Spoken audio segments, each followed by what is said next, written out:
नमस्कार, मैं हूं मृत्युंजय कुमार झा और जी बिजनेस के बंधन म्यूचुअल फंड स्टूडियो में आपका स्वागत है।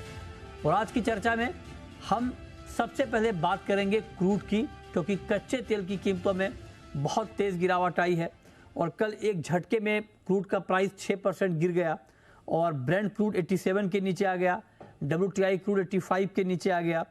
और ये तब हुआ जबकि कल ओपेक प्लस की भी मीटिंग थी। ओपेक प्लस की मीटिंग में इस बात पर फैसला हुआ कि दिसंबर तक उत्पादन कटौती कंटिन्यू रहेगी। उसके बावजूद क्रूड का मार्केट कल बहुत गिरा है। तो कुल मिलाकर ओपेक प्लस की योजना पर पानी फिरा है, ओपेक प्लस की पॉलिसी को झटका लगा है। तो अब सवाल है कि आगे क्या होगा। इस पर बात करने के लिए हमारे साथ इस वक्त वंदना हरी जुड़ रही हैं, फाउंडर हैं वंदना इनसाइट्स की। धर्मेश भाटिया हैं, दुबई से जुड़ रहे हैं, एमिरेट्स एनबीडी के, और वंदना भारतीय एसएमसी ग्लोबल के। आप तीनों का बहुत बहुत स्वागत है। वंदना जी, ऐसे में ट्रेड क्या ले एमसीएक्स पर कच्चे तेल में, ये बताइए। कल के बाद एक थोड़ा सा लग रहा है कि थोड़ा बाउंस आ सकता है। इसे मेजर ट्रेंड डाउन का रहेगा, तो कंटिन्यूस नहीं होना है यहाँ ज्यादा कि लंबा यहाँ पे गिरावट होगी। तो मेरे ख्याल से यहाँ पे 7075 एक कंफर्मेशन आता है तो ही यहाँ पे बाइंग करनी होगी। 7200 का टारगेट होगा, स्टॉप लॉस लगाना होगा 7025 का। और बाउंस का रीजन ये है कि थोड़ा सपोर्टेड है ये, क्योंकि कल से यहाँ पे लगातार हम लोग ने डॉलर इंडेक्स और यील्ड में गिरावट आता हुआ देखा है। तो उसका एक टेम्पररी सपोर्ट जो है वो क्रूड ऑयल प्राइसेस को मिल सकता है। ओके, ठीक है। तो ये रहा आपकी हो गई बाइंग की। 7200 के टारगेट के लिए आप बाई कर सकते हैं। 7075 पे टारगेट 7200 का और स्टॉप लॉस 7025 पे। ताज़ा भाव 7067 का है। तो ये रहा आपकी हो गई क्रूड के ऊपर।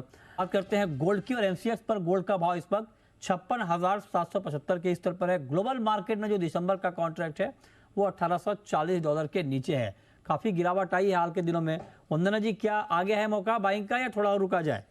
मृत्युंजय जी, मुझे लग रहा है कि यहाँ पे मार्जिनल बाइंग है यहाँ पे। और एमसीएक्स में अगर बाइंग करनी है तो कल का जो हाई लगा है उसको टारगेट करके चल सकते हैं। तो 56,850 के करीब यहाँ पे बाइंग करनी है। दिसंबर कॉन्ट्रैक्ट यहाँ पे टारगेट होगा 57,000 का। स्टॉप लॉस लगाना होगा 56,675 का। यहाँ पे एक चीज बस बताना चाहूंगी, 775 का एक चीज बस बताना चाहूंगी कि जब तक $1808 कॉमिक्स को नहीं तोड़ता है, मुझे नहीं लग रहा है कि बहुत ज्यादा अभी फिलहाल वीकनेस है और गोल्ड में। और ऊपर की तरफ मुझे लग रहा है कि $1840 इमीडिएट रेजिस्टेंस है, तो उसको ध्यान में रखते हुए ट्रेडिंग करना होगा भारतीय बाजार में। ओके, ठीक है। तो ये रहा आपकी हो गई गोल्ड पर। मेटल पर आपका व्यू क्या होगा वंदना जी? आज के लिए बेस मेटल में कोई पिक आपके पास? यहाँ पे कॉपर वगैरह में नहीं है, लेकिन मुझे लग रहा है कि जिंक में यहाँ पे ₹2 तक का एक अपसाइड मूव देखने को मिल सकता है। तो 223 पे बाइंग रिकमेंडेशन रहेगी। 225 का टारगेट होगा। स्टॉप लॉस यहाँ पे लगाना होगा ₹222 का। और मुझे लग रहा है कि स्ट्रिक्ट स्टॉप लॉस के साथ ट्रेड करें, क्योंकि मार्केट दोनों साइड मूव करती है। लेकिन आज का बायस थोड़ा सा पॉजिटिव लग रहा है मुझे। अच्छा जी, ओके, आज आपको पॉजिटिव लग रहा है। एग्री में आज आपकी नज़र वंदना जी कहाँ पर है? कहाँ पर आपको लगता है कि आज ट्रेड लेना ठीक रहेगा एग्री में? एक काउंटर है जहां रिकवरी आ रहा है काफी फॉल के बाद। मृत्युंजय जी, ग्वार काउंटर में मुझे लग रहा है कि जो बाउंस है वो कंटिन्यू होना चाहिए। तो गम में भी मुझे लग रहा है कि बाइंग यहाँ पे होनी चाहिए कंटिन्यू। तो 11,285 के स्तर पे यहाँ पे बाइंग करनी चाहिए। 11,500 का टारगेट होगा। स्टॉप लॉस लगाना होगा 11,200 के करीब का। मुझे लग रहा है कि एक बार प्राइसेस ऊपर की तरफ 11,800 भी आता है तो आज के दिन या शॉर्ट टर्म मुझे लग रहा है कि बाइंग कंटिन्यू रहनी चाहिए। दूसरा काउंटर यहाँ पे स्पाइसेस में जीरा में काफी बढ़िया एक मूव आया है, काफी फॉल के बाद एक बाउंस आ रहा है। 59,000 पे बाइंग रिकमेंडेशन रहेगी। 59,500 का टारगेट होना चाहिए। यहाँ पे स्टॉप लॉस लगाना होगा 58,800 का। ओके, तो ये रहा आपकी, आप कह रहे हैं ग्वार और जीरा आपको अच्छा लग रहा है, यहाँ पर तेजी बढ़ सकती है। टर्मरिक पर कोई व्यू वंदना जी?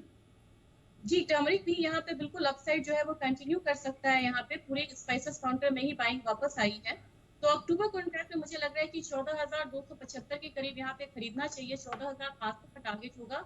स्टॉप लॉस लगाना होगा करीब 14,175 का। ओके, चलिए, बहुत शुक्रिया वंदना जी आपका और भाटिया जी आपका जुड़ने के लिए, बताने के लिए आज कहाँ पर ट्रेड के मौके बन सकते हैं। तो फिलहाल इस शो में इतना ही। छोटा सा ब्रेक, और ब्रेक के